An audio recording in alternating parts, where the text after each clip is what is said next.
할렐루야. 네, 우리 사모하는 분들에게 하나님께서 큰 은혜를 오늘 더해 주실 줄 믿습니다. 좀 쉬다 왔는데 한 주간 휴가를 좀 갔다 오니까 일주일에 한 번 만나는 거는 같은데 좀 더 저도 교회로 오랜만에 와가지고 좀 낯설기도 하고 더 반갑게 느껴지는 것 같습니다. 오늘 말씀을 통해서 하나님께서 우리에게 큰 은혜를 더해 주시기를 간절히 원합니다. 오늘 말씀의 제목은 뭐냐면요, 하나님은 늘 옳습니다 라는 제목입니다. 하나님은 늘 옳습니다. 이 제목이 좀 부담스럽기도 한데 우리가 이 제목을 믿음으로 고백하는 삶이 되면 좋겠습니다. 그 요나 다 아시죠? 저희가 알고 있는 그 요나가 맞습니다. 그 큰 물고기 뱃속에 들어갔던 그 요나 말씀을 통해서 오늘 우리가 하나님의 말씀을 나누려고 합니다. 여러분 혹시 그 부케라고 들어보셨나요? 요즘에 그 결혼식 부케 말고 그 부케가 요즘에 좀 유행이더라고요. 그 TV를 보니까 그 유재석 씨가 그 노란색 중절모를 딱 쓰고 굉장히 반짝이는 옷을 딱 입고 나와서 막 트로트를 부릅니다. 근데 자기 소개를 하는데 유재석 씨라고 소개를 안 하고 유산슬이라는 이름으로 자기를 소개하는 거예요. 그래서 이게 뭐지? 뭐 이렇게 생각을 했어요. 근데 한 번은 또 단발머리 가발을 쓰고 나와가지고 선글라스를 이렇게 딱 끼고 어떤 가수 팀을 자기가 만든답니다. 그래서 가수 팀을 만들고 또 음반을 제작하는 사람으로 등장을 해서 본인을 유야호라고 소개를 합니다. 좀 이상하지 않습니까? 분명히 유재석인데 자기가 다른 사람인 것처럼 소개를 하는 것입니다. 그래서 이게 뭔가 봤더니 요즘에 이제 이 부캐라는 게 유행을 하는 겁니다. 그 유재석이라는 사람이 있는데 다른 이름과 다른 정체성으로 활동을 하는 거예요. 그러니까 유재석은 본캐고 뭐 그런 유야호나 뭐 그런 유산슬이나 이런 것은 자기의 부 캐릭터로 활동을 하는 거더라고요. 여러분 이게 좀 별명이랑은 좀 차이가 있습니다. 제가 지금은 좀 쪘는데 더 살리는 교회가 참 은혜로워서 제가 최근에 한 5kg 이상 찐 것 같습니다. 근데 그 이전에는 거의 뺨이 이렇게 푹 들어갔었는데 제 예전에 별명이 그래서 한때 멸치 아니면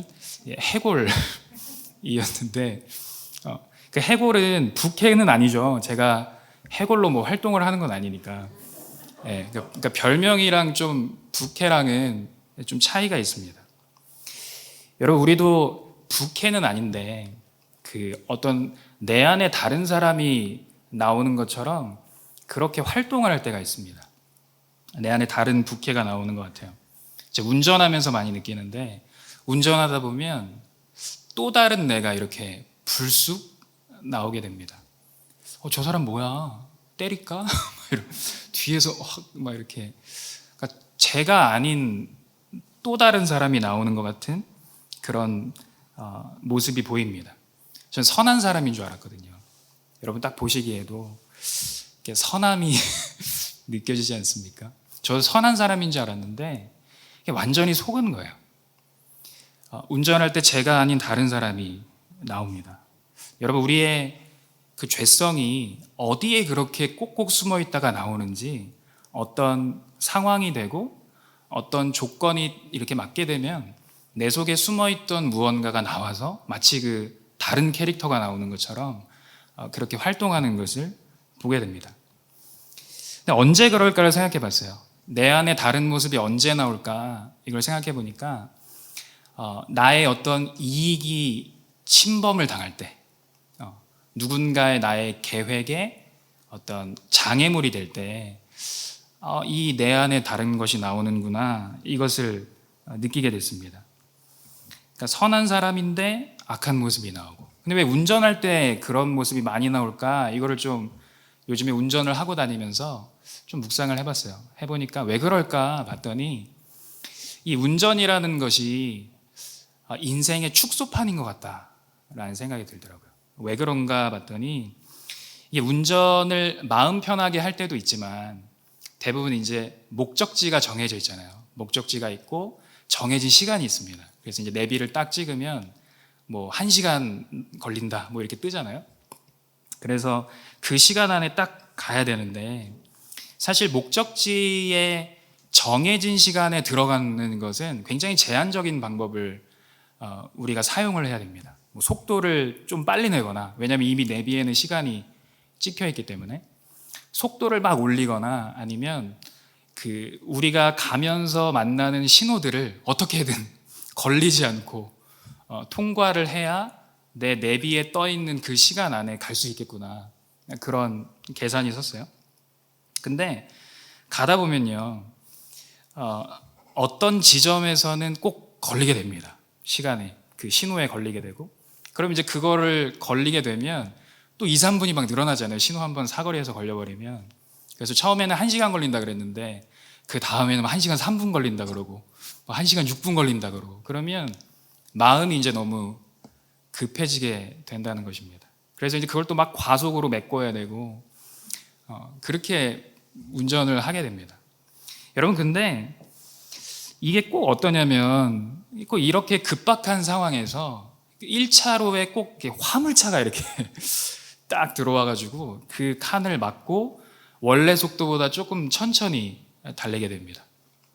그러면은 이게 내 맘과는 참 다르게 많은 사람들이 운전을 한다라고 느끼게 됩니다. 나는 급한데 여유가 있으신 분들도 많이 있으니까 그분들이 1차로에서 천천히 달리고 또 2차로에서 천천히 달리고, 그러면 내 맘과는 참 다르다, 그런 걸 좀 느끼면서 운전을 하게 되는 것 같습니다.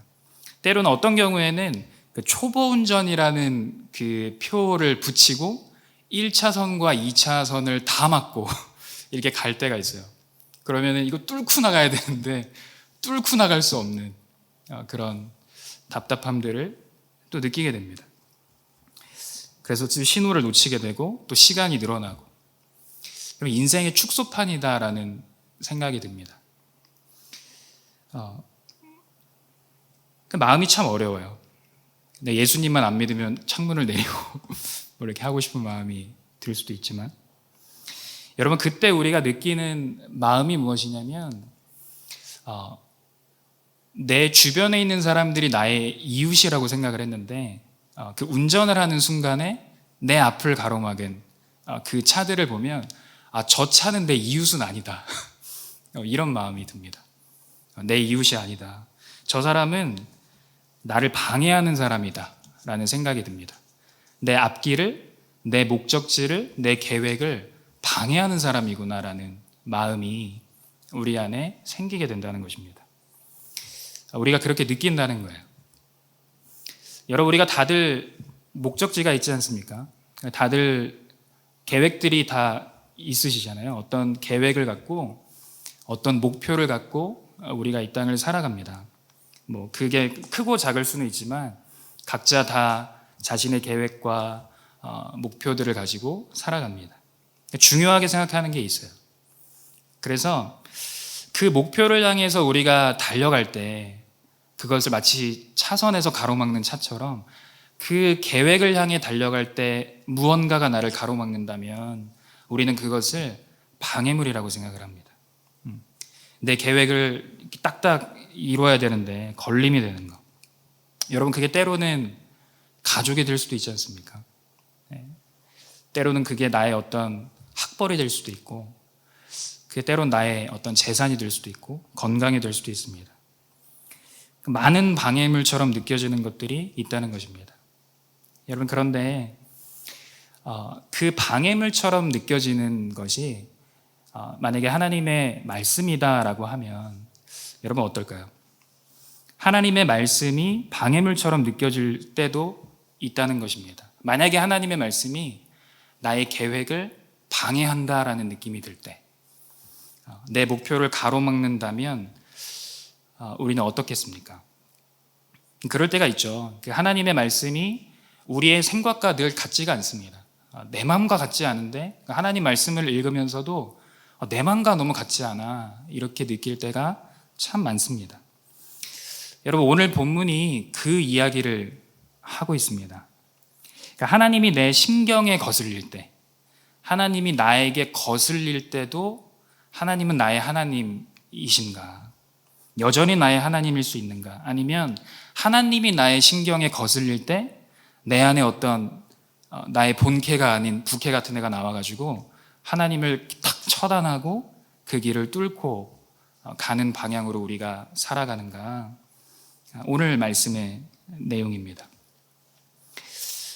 여러분, 오늘 이것에 대해서 답을 찾게 된다면 오늘 예배가 참 우리에게 큰 은혜가 될 줄 믿습니다. 여러분, 우리가 어떤 삶을 살아가고 있습니까? 내 계획과 하나님의 계획, 충돌할 때도 있고, 하나님이 내 계획에 방해물이 된다라고 느껴질 때도 있고, 근데 하나님이 그렇게 우리 삶 가운데 방해물처럼 느껴진다는 것은 여러분, 내 계획이 그만큼 중요하다는 게 아니겠습니까? 내 계획이 하나님보다 중요하니까 하나님을 방해물처럼 느끼게 됩니다. 여러분, 근데 성경에서 하나님이 일하시는 방법이 어떤가를 봤더니 하나님은 성경에서 하나님이 계획을 세우십니다. 우리는 이 땅에서 우리가 계획을 세우고 가는데 성경을 보면 성경에서는 하나님이 계획을 세우신다는 거예요. 그리고 하나님이 세우신 계획으로 하나님의 사람들을, 하나님의 자녀들을 초청하신다는 것입니다. 그래서 그런 방식으로 하나님이 일하신다는 거예요. 그러니까 우리는 실제로 우리의 계획을 갖고 우리의 방법을 사용해서 이 땅을 살아가지만 성경을 통해서 보니까 하나님께서 그런 방법으로 일하시지 않는다. 좀 다르죠. 그러니까 우리가 사는 것이랑 좀 다른 모습을 성경이 보여줍니다. 그러니까 하나님은 하나님의 계획으로 우리를 초대하시고 하나님의 방법으로 그걸 풀어가시고 또 하나님의 능력으로 우리에게 그것을 할 수 있는 힘을 주신다는 것입니다.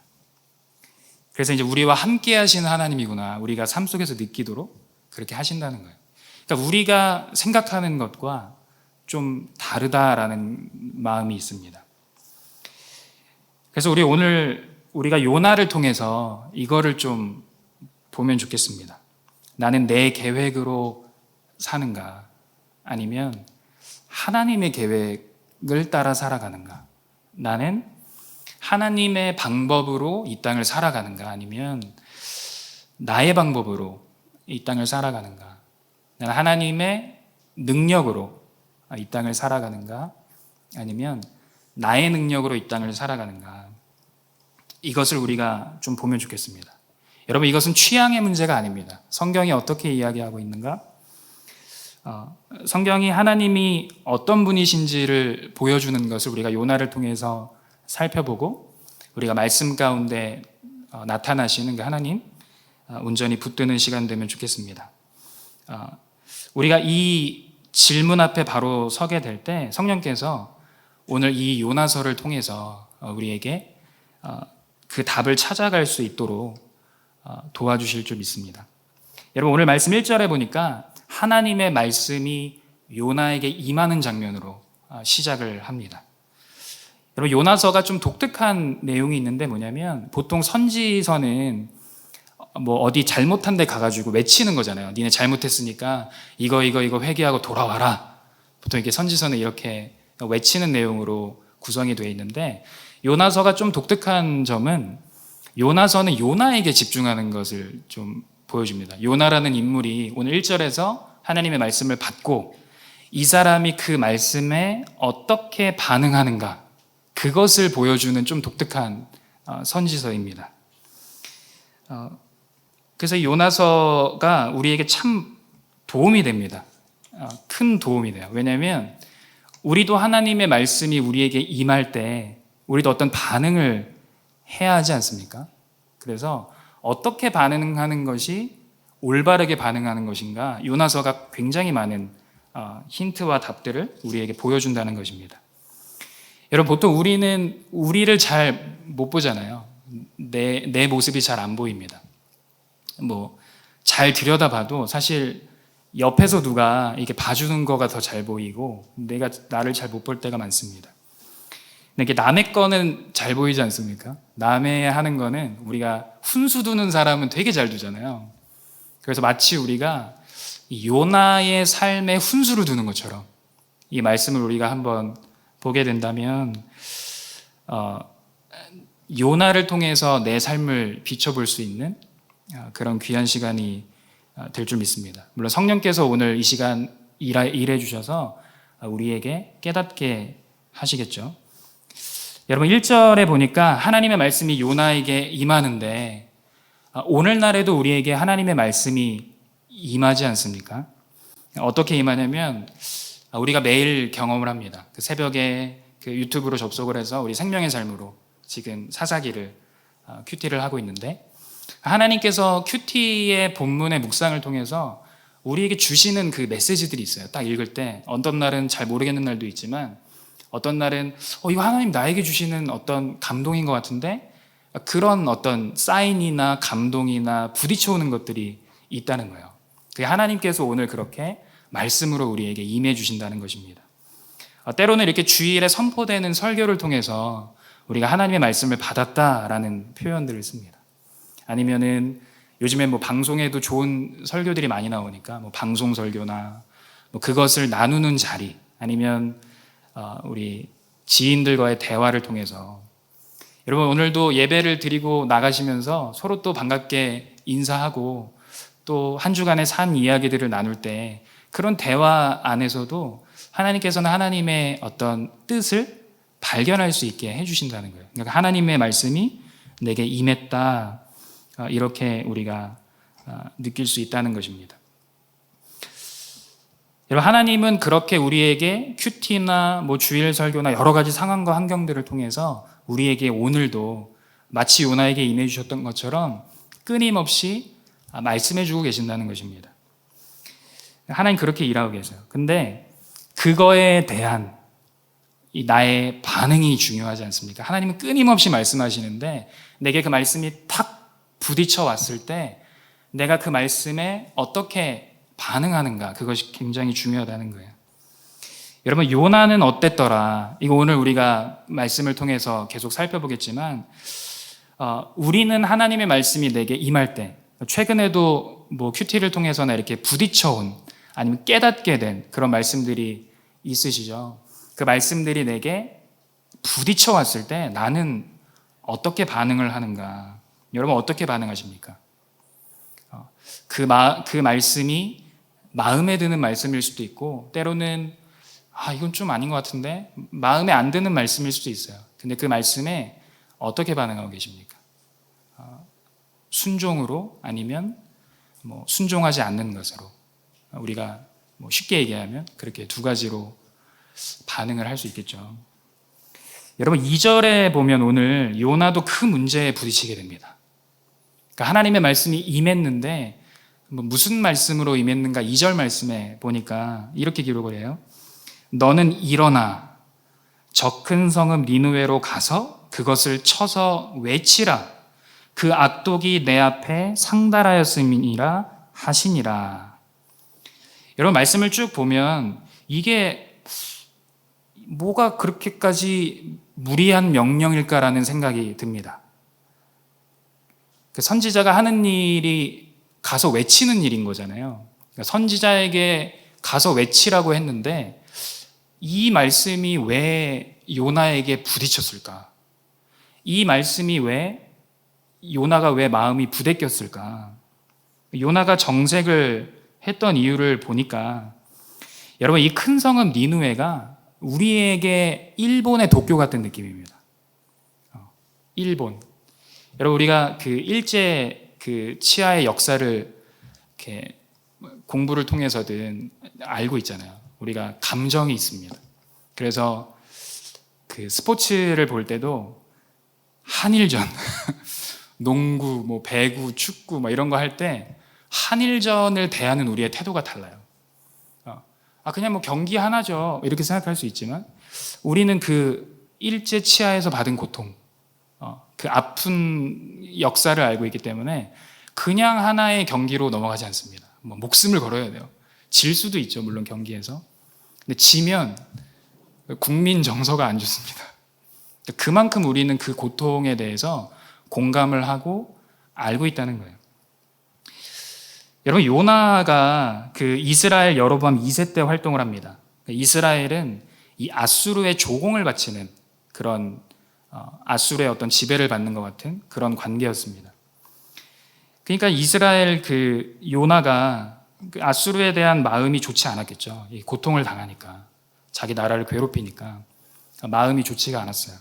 근데 이 니느웨라는 곳을 보니까 여기가 그 아수르의 수도라는 거예요. 니느웨 아수르의 수도였습니다. 여러분, 아수르는요, 그러니까 이 배경을 알고 보면은 지금 그 요나가 왜 가기 싫어하는가 그 마음을 알 수 있겠죠. 여러분, 아수르가 어떤 나라였냐면 이 피도 눈물도 없는 그런 사람들이었습니다. 얼마나 잔인한 사람들이었었냐면 사람을요 산채로 그냥 막 태워버리고 고문하는 그런 나라였어요. 그러니까 우리가 상식적인 선에서 봐도 이런 나라는 그냥 망해야 돼. 하나님이 살아계신다면, 하나님이 공의의 하나님이라면 이런 나라는 그냥 막 가루도 남기지 않고 다 없애버려야지. 그 마음이 우리도 느껴질 만큼의 나라였다는 것입니다. 그러니까 요나가 가서 외치라는 명령이 떨어졌을 때 자기 귀를 의심한 거예요. 아니, 하나님, 도대체 어떤 분이시길래 하나님은, 내가 아는 하나님 사랑의 하나님인데 왜 이런 명령을 나에게 내리십니까? 그 요나가 너무 어이가 없는 거예요. 기가 막힌 것입니다. 하나님께서 니느웨로 가라 외치라. 여러분, 요나가 선지자의 그 짬밥이 있지 않습니까? 그러니까 이 말씀이 요나에게 딱 임했을 때 요나는 딱 느낌이 오는 거예요. 아, 내가 가서 외치면 이 니느웨 사람들이 회개하겠구나. 하나님이 나에게 주신 이 말씀이 심상치 않아. 그러니까 딱 느껴지는 거예요. 내가 가서 외치면 이 니느웨 사람들은 분명히 회개하고 돌아올 텐데, 여러분, 회개하고 돌아오는 그 사람들을 하나님께서 내치시겠습니까? 회개하고 돌아오면 하나님께서 분명히 용서해 주실 텐데, 그걸 다 이미 그려진 거예요, 요나의 머릿속에는. 그러니까 이 명령이 요나에게 굉장히 불편한 명령이었다는 것입니다. 마음에 들지 않았습니다. 여러분, 우리도 말씀을 듣고 나서 좀 짜증이 나는 그런 깨달음과 말씀들이 있을 때가 있습니다. 깨달아지는데 순종하기 싫은 거. 여러분, 깨달아지는 포인트가 있잖아요. 깨달아지는데 하나님 무슨 얘기 하시는지는 알겠어요. 하나님, 오늘 내 큐티를 통해서 하나님 무슨 얘기 하시는지는 알겠는데요, 하나님 진짜 이건 좀 너무 하시는 거 아닙니까? 깨달아지는데 순종하기 어려운 그런 포인트들을 우리가 만나게 됩니다. 무슨 얘기인지는 알겠는데. 여러분, 우리가 그 선 넘는다는 표현을 하잖아요. 그러니까 하나님 오늘 좀 선 넘으시는데요? 이렇게 큐티를 하고 나서 우리가 그렇게 좀 반응할 때가 있어요. 하나님, 오늘은 좀 너무 선 넘으시는데요? 그 마음이 우리에게 있다는 것입니다. 그러니까 요나가 지금 딱 그 마음이었습니다. 하나님, 이거 너무 지금 선 넘고 있는 것 같은데? 이 마음이었습니다. 여러분, 우리는 이럴 때 어떤 선택을 해야 할까? 이게 오늘 우리가 말씀을 통해서 볼 텐데, 말씀을 좀 더 보겠습니다. 3절에 보면 여러분, 요나가 어떤 선택을 하고 있습니까? 여호와의 낯을 피해서 지금 도망가고 있습니다. 그러니까 하나님의 낯을 피한다는 것이 과연 가능할까? 그런 마음이 우리에게 있기는 하죠. 하나님을 피해서 어디로 도망칠 수 있을까, 우리가? 근데 그만큼 지금 요나는 그 하나님의 명령이 마음에 안 든다는 것입니다. 그 얘기를 하고 있는 것입니다. 요나가 일단 다시스로 갑니다. 이게 지도를 딱 펴놓고 보면은 좀 느낌이 오는데, 그 요나가 있는 곳에서 니느웨는 동쪽에 있는 곳이었습니다. 근데 다시스라는 곳은 서쪽 멀리 있는 곳이었습니다. 그러니까 뭐 요나가 다시스에 볼 일이 있어서 간 게 아니라 그냥 하나님께서 가라고 하신 곳과 가장 반대가 되는 멀리, 하나님의 뜻과는 먼 곳으로, 내 마음에 안 드니까 거기로 내가 가야겠다라고 지금 가고 있는 것입니다. 근데 3절에 마침 그 다시스로 가는 배가 들어오게 됩니다. 운명 같은 만남. 여러분, 우리가 하나님의 뜻과 정반대의 길로 걸어갈 때도 일이 이렇게 술술술술 풀릴 수 있다는 것입니다. 그러니까 내가 지금 서 있는 곳이, 내가 지금 가고 있는 길이 하나님께서 인정하시는 길인가? 하나님께서 원하시는 길인가? 라고 우리가 분별을 할 때 일이 술술술 풀리는데 그렇다고 해서 그걸 기준으로 삼으면 안 된다는 것을 오늘 또 요나가 또 좀 보여주고 있습니다. 그러니까 내가 하나님의 깨달아진 말씀에, 부딪힌 말씀에 그 방향으로 가는가? 내가 하나님과 함께 있는가? 그것을 기준으로 삼아야 한다는 것입니다. 여러분, 친밀한 교제 가운데 없는데 내가 반대로 가는데 잘 풀린다? 아멘! 주님 감사합니다 하면서 막 감사원금 내고 이러면 안 된다는 거예요. 저주라는 것입니다. 여러분, 요나가 이렇게까지 하는 이유가 무엇입니까? 자기 기준에 아수르의 수도인 니느웨 사람들은 죽어야 마땅한 사람들이었습니다. 심판받아야. 그러니까 상식적으로 우리가 아까도 봤지만 그게 옳다고 느껴집니다. 근데 하나님께서 그들을 살려주려고 하니까 이게 참 너무 마음에 안 드는 거예요. 그러니까 하나님의 생각과 나의 생각이 충돌하는 그 지점. 하나님이 옳다고 하는 것과 내가 옳다고 하는 것이 충돌하는 그 지점. 여러분, 우리가 이때 선택을 해야 된다는 것입니다. 어떤 것이 진짜 옳은 길일까? 어떤 것이 진짜 내가 가야 하는 길인가? 우리가 오늘 본문의 요나처럼 다시스로 갈 수도 있고, 아니면 나는 이거 아니라고 생각하는데 내 감정은 부대끼지만 니느웨로 가는 선택을 할 수도 있다는 것입니다. 여러분, 결국 오늘 본문의 요나를 보면 결국 요나가 다시스로 가게 됩니다. 그러니까 이런 선택을 한 이유가 무엇일까? 그러니까 내가 더 옳다고 생각하는 길로 간 거겠죠. 요나는 자기가 옳다고 느끼는데 이게 자기보다 누가 더 위에서 이게 이 결정이 맞는 거야, 저 결정이 맞는 거야, 막 이렇게 이래라 저래라 하니까 이게 지금 싫었던 것입니다. 그러니까 하나님은 내가 여태까지 믿고 따라온 신뢰할 만한 분이지만 그 정도까지 신뢰할 분은 아니라는 거예요. 여러분, 하나님 안에 있는 어떤 아닌 부분을 요나가 봤기 때문에, 어떤 부족함을 봤기 때문에 내 상식과 안 맞으니까 요나가 나 주님 이것까지는 내가 신뢰 못하겠네요, 이런 마음이 들지 않았겠습니까? 여러분, 결국 성경을 창세기부터 계시록까지 쭉 보면 결국은 이 싸움에 대해서 이야기를 하고 있습니다.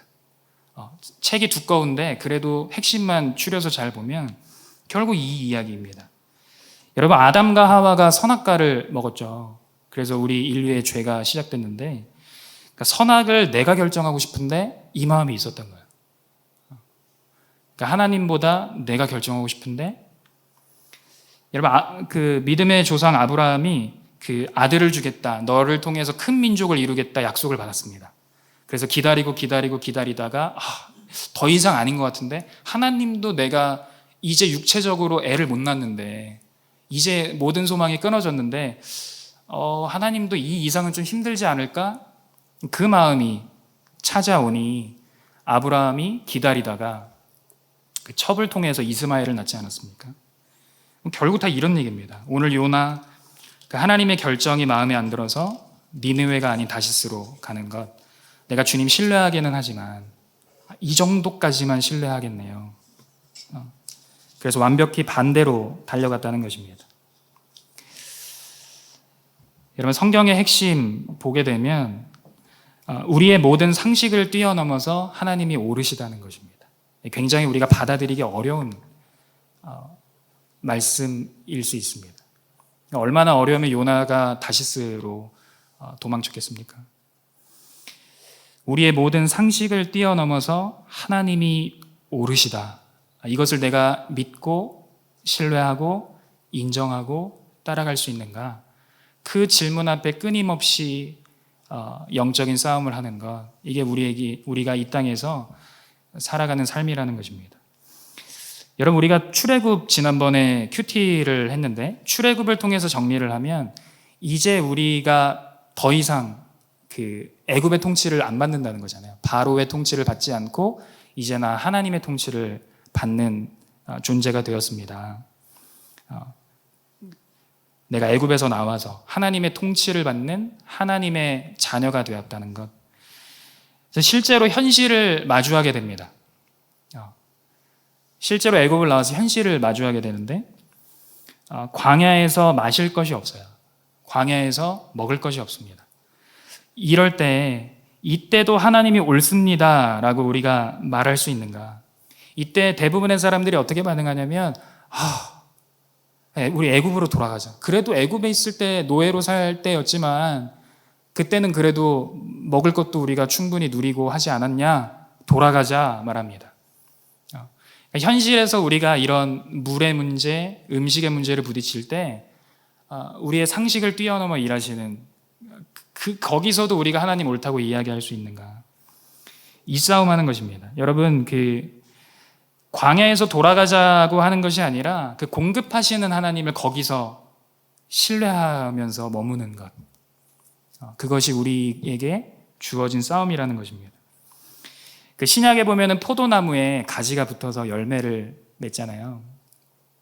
우리가 포도나무에 붙어서 이제는 더 이상 나의 계획과 나의 방법과 나의 어떤 능력이 아닌 하나님, 나 이제는 주님께 붙어서 주님의 계획과 주님의 방법과 주님의 능력으로 주님께 붙어서 열매 맺는 인생을 살겠습니다.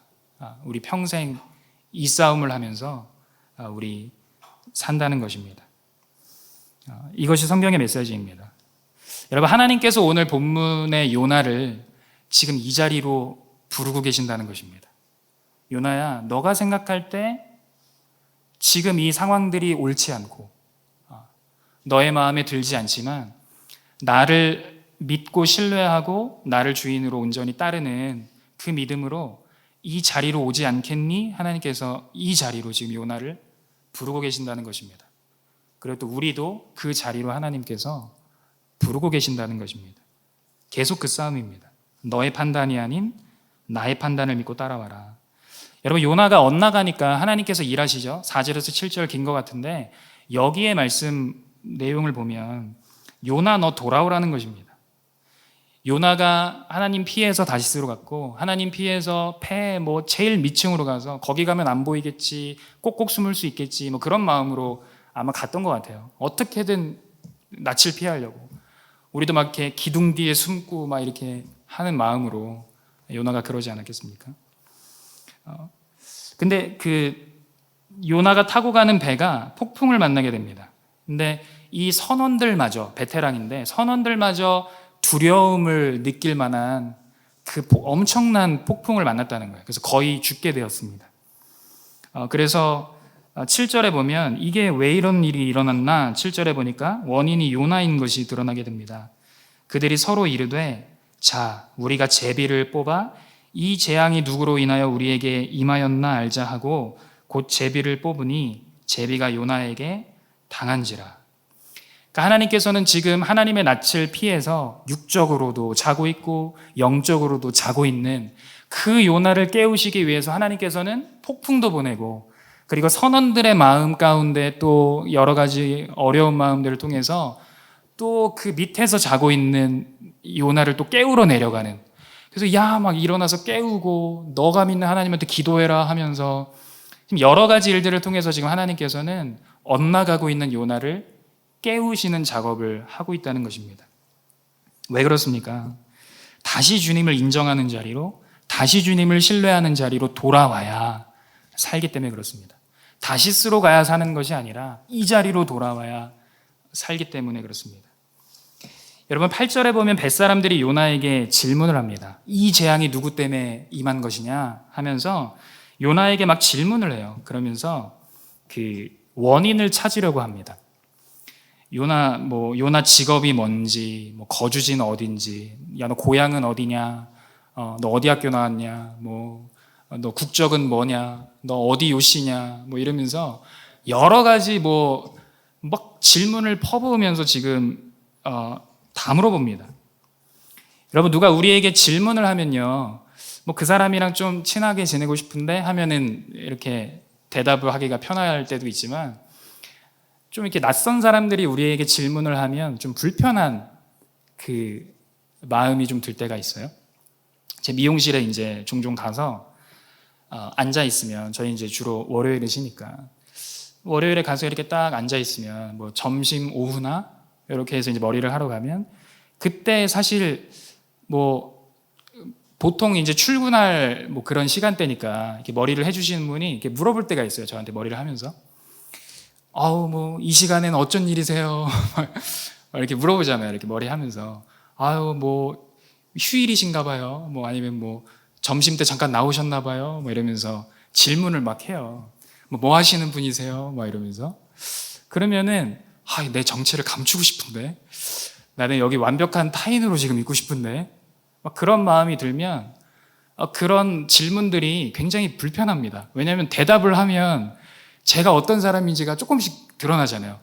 저 월요일에 쉬어요. 막 이러면서 왜 월요일에 왜 쉬시는데요? 막 이러면 제가 막 이렇게 하면서 제가 전도사라 막 이렇게 하면서 다 얘기를 해야 되잖아요. 그러니까 질문을 통해서 대답을 하면 자기가 어떤 사람인지 드러나게 된다는 것입니다.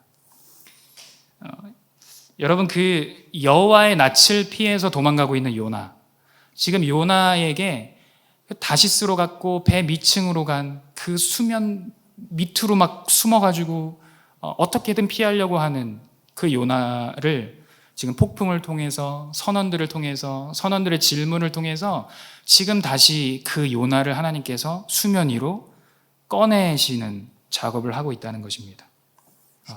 질문을 하면 우리 존재가 수면 위로 떠오른다는 것입니다. 여러분, 여러 질문을 좀 받으면서 살아가고 계십니까? 여러분, 혹시 이런 질문 받아보신 적 있으세요? 당신은 하나님과 친밀하십니까? 이런 질문 받아보신 적 있으십니까? 당신은 하나님과 하나님의 인도와 보호를 경험하고 계십니까? 당신은 하나님의 임재를 삶 가운데 체험하고 계십니까? 이런 질문은 잘 안 하죠, 우리가 서로. 서로 이런 질문을 하지 않습니다. 왜냐하면 불편하니까. 이게 하나님과의 관계가 없으면 이런 질문에 대해서 답하는 게 어렵잖아요. 그래서 이런 질문을 우리가 서로 하지 않습니다. 그런데 뭐 11조를 한다거나, 아니면 뭐 주일 성수를 한다거나, 뭐 봉사하십니까? 뭐 예배 안 빠지십니까? 뭐 이런 질문들은 사실 어떤 하나님과의 관계가 크게 없어도 우리가 할 수 있는 내용들이기 때문에 이런 질문들은 비교적 쉽게 던지게 됩니다. 그러니까 종교적으로 이거는 할 수 있잖아요. 하나님 사랑하지 않아도 우리가 뭐 헌금도 할 수 있고, 예배도 올 수 있고, 그리고 뭐 봉사도 할 수 있고, 다 할 수 있으니까. 그러니까 우리가 이런 형식 뒤에 숨을 수 있다는 것입니다. 그래서 나도 속고 남도 속일 수 있다는 것입니다.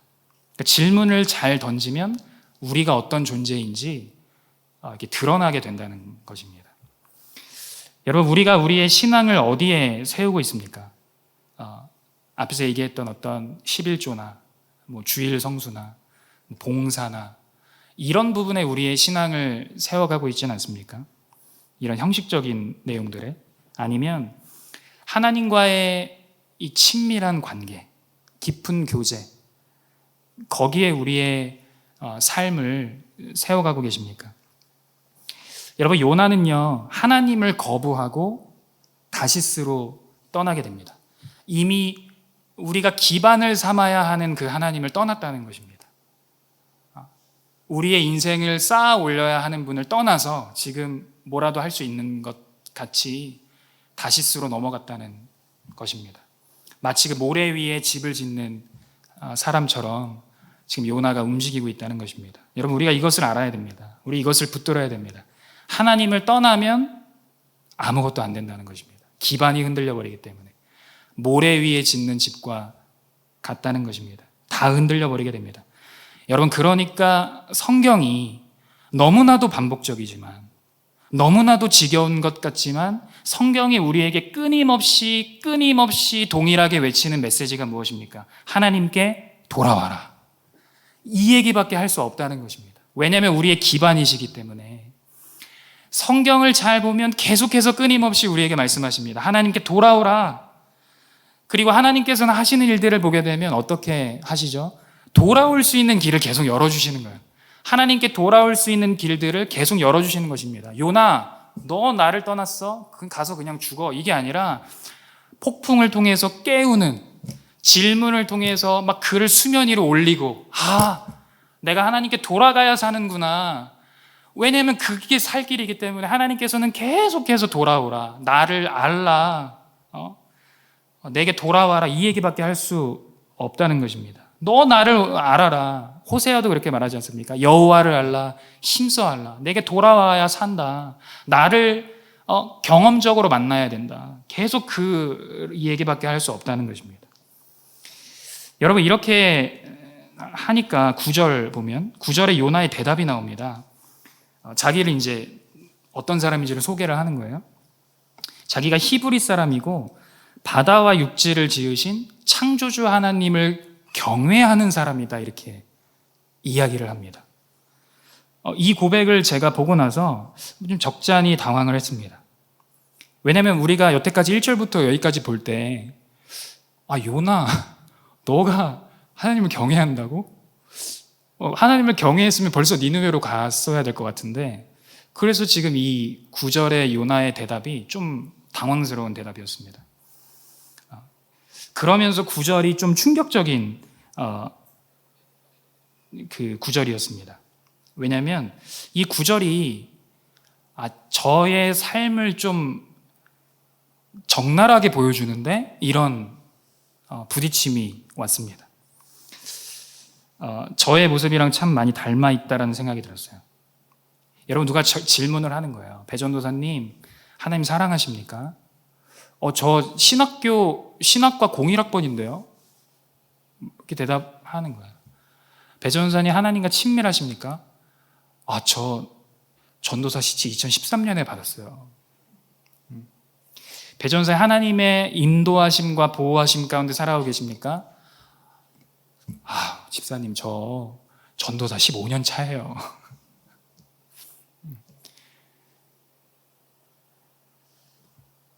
전도사님, 하나님의 임재를 날마다 경험하면서 사십니까? 집사님, 저 11조, 주일 성수 이런 거 살면서 빼먹은 적 없어요.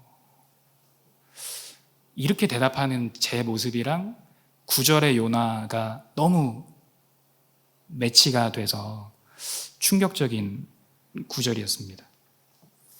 여러분, 우리가 본질적으로 우리에게 던져지는 질문에 우리가 때로는 숨을 수 있는 형식적인 대답으로 우리를 숨길 수 있습니다. 그래서 나를 속이고 다른 사람을 속일 수 있다는 거예요. 이게 가장 무섭습니다. 우리가 여기에 속아서 죽을 수 있다는 것입니다.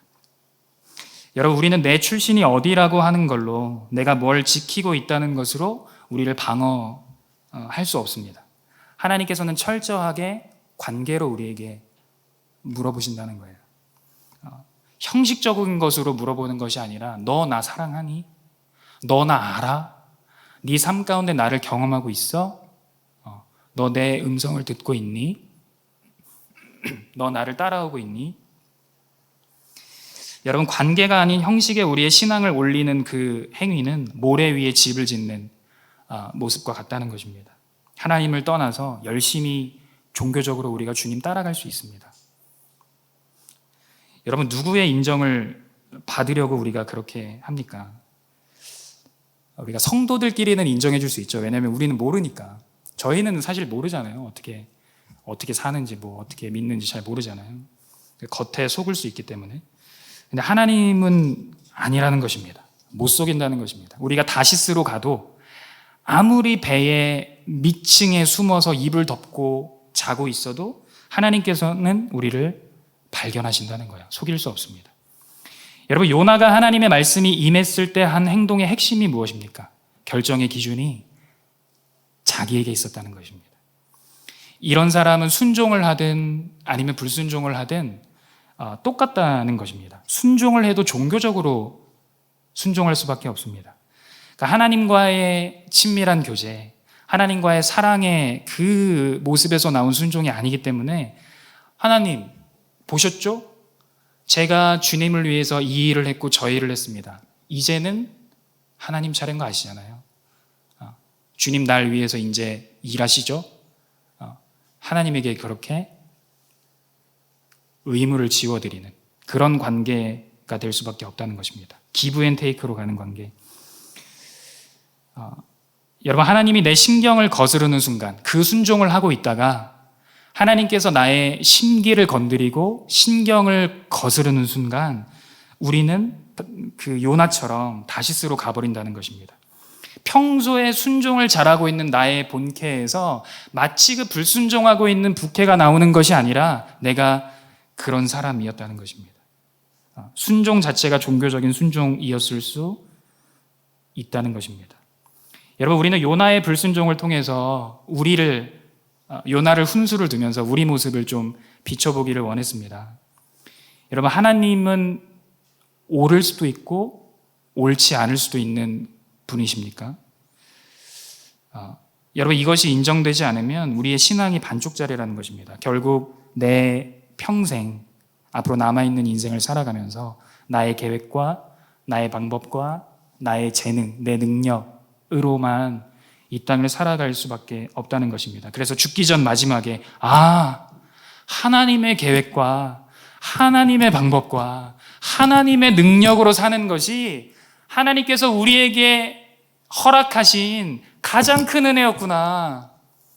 내 영혼을 살리시고 내가 거기 붙어 있을 때에만 주님이 말씀 가운데 이야기하신 그 생명, 그거를 내가 누릴 수 있었구나. 하나님의 능력으로 사는 것이 맞는 것이었군요.